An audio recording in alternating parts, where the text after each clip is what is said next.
فتح مکہ کے وقت جب کافی کفار مسلمان ہو گئے، کچھ لوگوں کو یہ بات بالکل بھی پسند نہ آئی۔ مکہ مکرمہ سے 40 کلومیٹر کے فاصلے پر واقع وادی حنین میں بنو حوازن اور بنو ثقیف کے قبائل آباد تھے، جن کو اپنی طاقت پر گھمنڈ تھا اور وہ مسلمانوں کو طاقت تک تسلیم کرنے پر راضی نہ تھے۔ انہوں نے فتح مکہ کے بعد ارد گرد کے قبائل کو مسلمانوں کی مخالفت پر اکسایا اور مکہ مکرمہ پر حملہ کرنے کی منصوبہ بندی کرنے لگے۔ فتح مکہ کے بعد نبی کریم صلی اللہ علیہ وسلم مکہ مکرمہ میں 19 دن قیام کرنے کے بعد شوال 8 ہجری کو 12,000 کا لشکر لے کر واقع وادی حنین کی طرف روانہ ہوئے۔ لشکر کی تعداد دیکھ کر کچھ لوگوں نے کہا کہ آج ہمیں کوئی طاقت شکست سے دوچار نہیں کر سکتی۔ ان لوگوں کا اپنی ظاہری طاقت و تعداد پر گھمنڈ کرنا اللہ تعالیٰ کو پسند نہ آیا۔ ادھر مسلمانوں کے دشمن جنگی میدان میں جنگی تدابیر اختیار کر چکے تھے۔ جیسے ہی مسلمان میدان جنگ میں اترے تو اچانک بنو حوازن اور بنو ثقیف کے قبائل نے مسلمانوں پر تیروں کی بارش کر دی۔ ہزاروں تیر مسلمانوں پر جب آ کے ایک دم سے گرے تو مسلمان گھبراہٹ کا شکار ہو گئے اور اس وجہ سے بدنظمی پیدا ہو گئی۔ مسلمان اس اچانک شدید قدر حملے سے ڈر گئے اور عارضی طور پر مسلمانوں کے پاؤں اکھڑنے لگے۔ اس موقع پر نبی کریم صلی اللہ علیہ وسلم نے بے مثال جرأت اور بہادری کا مظاہرہ کرتے ہوئے اپنے کھچر پر سوار تھے اور 1 انچ بھی پیچھے نہ ہٹے، 1 انچ، جس کی رکاب حضرت ابو سفیان رضی اللہ تعالیٰ عنہ نے پکڑی ہوئی تھی اور لگام عباس رضی اللہ تعالیٰ عنہ نے پکڑی ہوئی تھی۔ نبی کریم صلی اللہ علیہ وسلم کچر سے اترے اور درج ذیل کلمات ادا کرتے ہوئے دشمن کی طرف چل پڑے۔ ان النبی لا کذب ان ابن عبد المطلب، میں نبی ہوں، اس میں کوئی جھوٹ نہیں، میں عبد المطلب کا بیٹا ہوں۔ صحیح بخاری 4315۔ نبی کریم صلی اللہ علیہ وسلم کو اللہ تعالیٰ کی ذات پر مکمل بھروسہ تھا اور کامل یقین تھا۔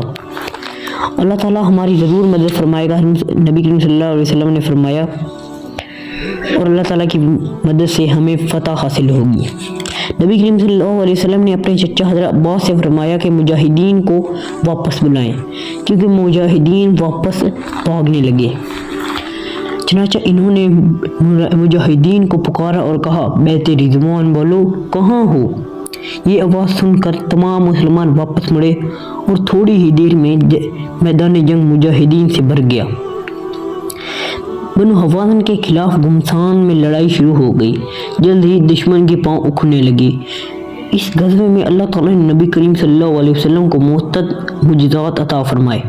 نبی کریم صلی اللہ علیہ وسلم نے ایک مٹھی بھر کنکریاں اٹھائی اور کفار کی طرف پھینکی۔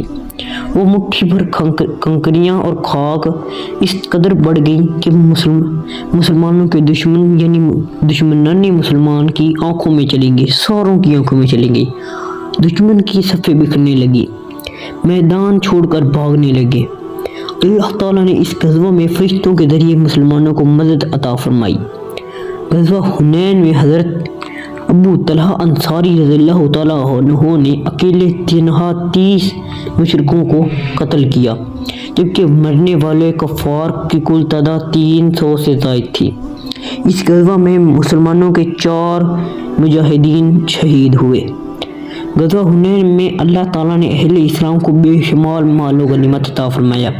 اس مال و غنیمت میں 4000 جنگی قیدی، 24000 بکریاں، 40000 بکریاں، 24000 اونٹ، 40000 بکریاں، 4000 اوقیہ چاندی شامل تھی۔ نبی کریم صلی اللہ علیہ وسلم کو نے مال غنیمت کو فوراً تقسیم کرنے کے بجائے انتظار کیا کہ شاید بنو حوازن اسلام قبول کر لیں، مال غنیمت ان کو واپس کر دیا جائے گا، لیکن ایسا نہ ہوا۔ وہ اپنی ضد پر اڑے رہے۔ غزوہ حنین کے بعد نبی کریم صلی اللہ علیہ وسلم نے یہ تمام مال یقیناً اللہ تعالیٰ تمہاری مدد کر چکا ہے بہت سے مواقع پر، اور خصوصاً حنین کے دن بھی جب تمہاری کثرت نے تمہیں نار میں مبتلا کر دیا تھا تو وہ کثرت تمہارے کچھ کام نہ آئی، اور زمین تم پر اپنی وسعت ہونے کے باوجود تنگ ہو گئی، اور پھر تم پیٹ پھیر کر میدان سے رخ موڑ لیا۔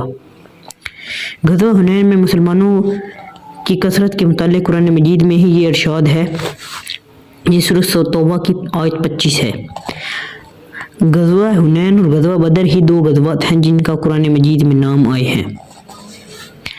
حضرت محمد صلی اللہ علیہ وسلم کو جب یہ بات پتہ چلی کہ مسلمانوں نے اپنی کثرت و طاقت پر فخر کیا ہے، غرور کیا ہے، تو حضرت محمد صلی اللہ علیہ وسلم بھی اس پر شدید غصہ ہوئے۔